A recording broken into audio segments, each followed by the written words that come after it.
নমস্কার বন্ধুগণ, সকলে কেমন আছেন? আশা করি প্রত্যেকেই ভালো আছেন। আমিও ভালো আছি। ঝুমুরস হেলদি হেসেলে নতুন রেসিপি নিয়ে আপনাদের সামনে হাজির হয়ে গেলাম। এখানে আমি করেছি পুঁই শাক, মাছের ডিম আর চিংড়ি মাছ দিয়ে। তো আমি মাছের ডিম চিংড়ি মাছটা ভালো করে ভেজে নিয়েছি, আর পুঁই শাক তার সাথে দিয়েছিলাম বেগুন, কুমড়ো, আলু। এগুলো আমি সুন্দর করে কেটে ধুয়ে বেছে পরিষ্কার করে নিয়েছি। এবার চিংড়ি মাছ আর মাছের ডিমটা নুন হলুদ দিয়ে ভালো করে ভেজে নিয়ে তার মধ্যে আমি পুঁই শাকটা দিয়ে দিলাম আর কাঁচা লঙ্কা চিড়ে দিয়েছিলাম। এবার এটা ভালো করে ভেজে নেব। নুন, হলুদ, জিরে গুঁড়ি, ধনে গুঁড়ি দিয়ে ভালো করে পুঁই শাকটা একটু কষিয়ে নেব।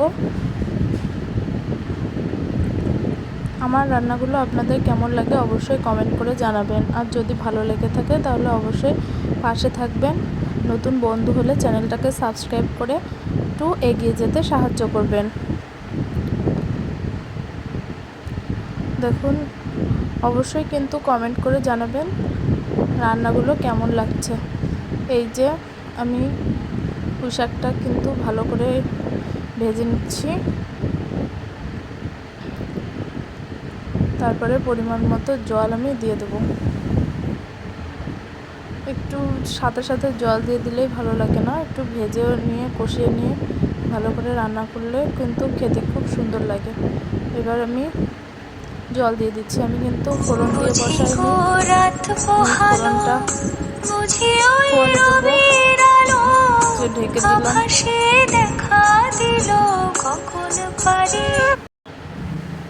দেখুন, পুঁই শাক, আলু, কুমড়ো সবগুলি কিন্তু সিদ্ধ হয়ে গেছে।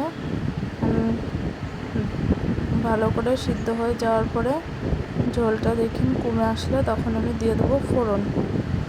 তো আলু সিদ্ধ হয়ে গেছে, এই দেখুন।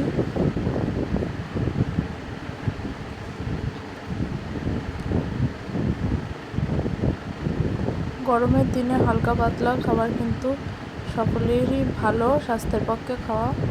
শাক তো প্রত্যেক দিন একটা করে শাকের রেসিপি খাওয়া কিন্তু খুবই ভালো। আমি কাঠের জালে রান্না করে নিচ্ছিলাম। তো এবার আমি দিয়ে দিচ্ছি ফোড়ন।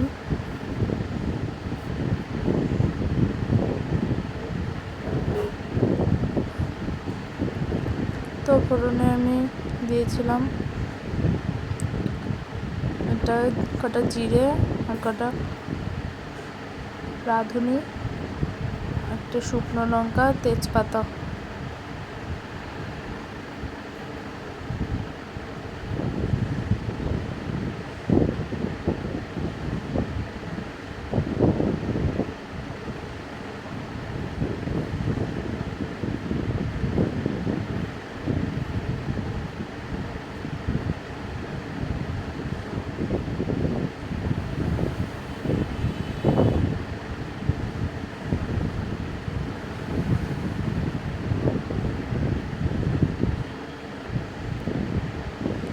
রান্নাটা কেমন লাগছে অবশ্যই কমেন্ট করে জানাবেন, জানাতে কিন্তু ভুলবেন না। সব মশলা কিন্তু এখানে জিরে আর রাঁধুনি কিন্তু একটু ভাজা ভাজা হয়ে গেছে। এবার আমি ফোড়ন দিয়ে দিচ্ছি, তরকারিটা দিয়ে দিলাম।